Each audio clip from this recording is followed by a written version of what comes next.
Hey gang, welcome back to Gather Eat Talk. Chef Leah, and I'm out at Eco Cultures Farm in the heart of Temecula Valley Wine Country. I'm curious with the mulch, how does that circle into, can I sit on this? How does that circle into the birds? Well, so when the way we use mulch is we use it to cover the soil, right, to improve soil health. But with this amount of birds, there's a concern that their waste can become toxic and get into the groundwater and all that. Oh, Yeah. I had no idea. Yeah, nitrates in the Okay. groundwater. So nitrates from the birds. Yes, from Their waste. Yep. Okay. And so we use mulch as kind of a barrier for that. The carbon in the mulch binds with the nitrogen in the waste, and it becomes compost pretty much. So we just continuously give mulch to the birds. They sort it all out. They mix it up with their waste, and it becomes healthy soil. So they're in there basically cooking. They're like Pretty prepping out the much, food. yeah. That's so cool.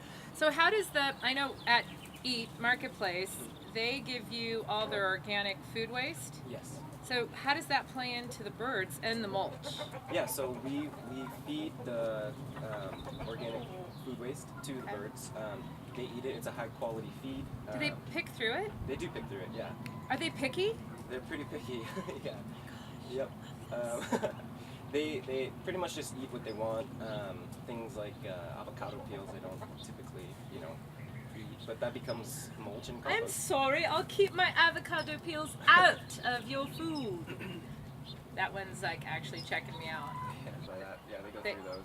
Does it taint the yolk? Like, does it color the yolk? It might color it.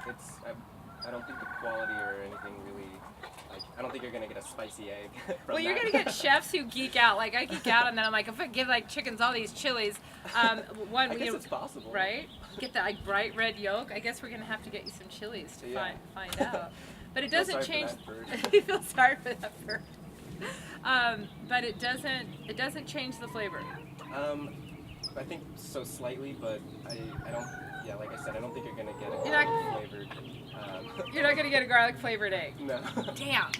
Why Temecula? Why did you decide to farm here? Well, there's a couple of different reasons. One is the climate is suitable for growing pretty much all year round, except for maybe a month or two in summer and winter. Because of the heat? Because of the heat and the cold, planting becomes kind of an issue, but harvesting and having plants alive isn't that big of a deal. Yeah.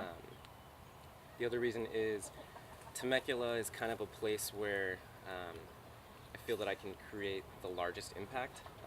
Like you said, the soil's not the greatest out here, but it has the potential to be, I think. Awesome. So, by focusing on soil health, I feel that we can create a productive ecosystem and grow, plants and food and healthy people on it. That it has basically the soil has the opportunity Yeah. to turn into something that it necessarily hasn't been because of the regenerative farming and cycling in the animals and the different plants. Because you have, I think, and correct me if I'm wrong, but with regenerative farming, it's part of it is the different growth on the farm, right? So you have trees, vines, row crops, and animals. Isn't that all part of that? Yeah, they all kind of make a closed loop system, if you will. So the outputs of one of these groups, like the animals, say their waste becomes the inputs for, say, the vegetables, and then the waste from the row crops and the fruit trees goes back to the animals. So there is waste from crops. There is waste from crops. When you eat broccoli, there's a huge plant that doesn't typically get eaten, mostly because there's not really a market for it. But yeah, there's a lot of waste on certain vegetables that we can then feed to our animals. Gotcha. Okay. And so the greenhouse, in the winter it gets pretty cold, so we can have, we can fill a niche with plants that typically wouldn't grow outside. But in the summer, we can use this as a shade house. Okay. So we can lay shades over the cable trellis, and it'll keep it a little bit cooler in here and keep the plants out of the really harmful UV. So are you still getting the same amount of sugar? Because I know, like with tomatoes, and ripening them on the vine is so important, right? Uh-huh. Because it's cultivating that sugar Yeah. content. Yes. So within a greenhouse, we're still getting that. Yes, we are. Uh-huh. Okay. It's out here the sun is like really intense, which is why Yeah, there's I not a can feel lot it. growing out here. Um, So it allows the plant to like, it just reduces that stress a little bit.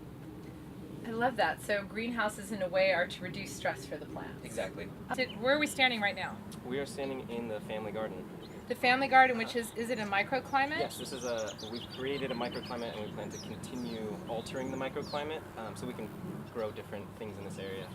So you have pitaya. Your pitaya bowl is right here in this garden right now. I'm not kidding. It's dragon fruit.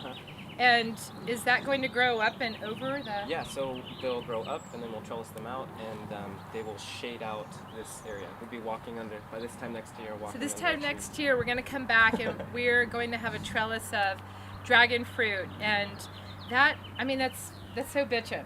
So how can we do that? How can our followers out there, the people watching the show, what would be the one thing you would say to support this system? I think that would have to be inquire, like ask questions about where your food is coming from, who's growing your food.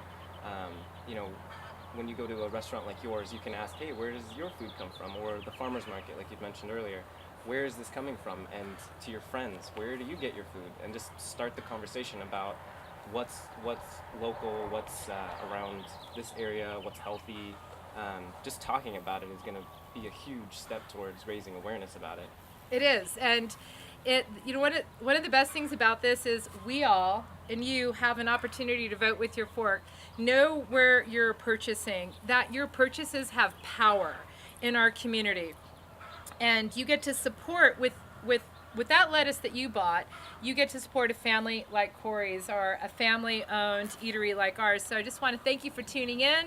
This has been another bitchin' episode. Yes. Oh, I just want to say, we did call each other this morning to match jeans and gray top. But thanks for tuning in to Gather, Eat, Talk. I'm Chef Leah DiBernardo. You are? I'm Corey Shallow of Eco Culture Farms. That's right. See you next time. Aw, thanks, babe. Thank you. Thanks for coming up. What song is that, actually? Raining Men. It's raining. What is it? What is That's it from- raining? It's Raining Men. It's Raining Men? That's a song? I never knew that.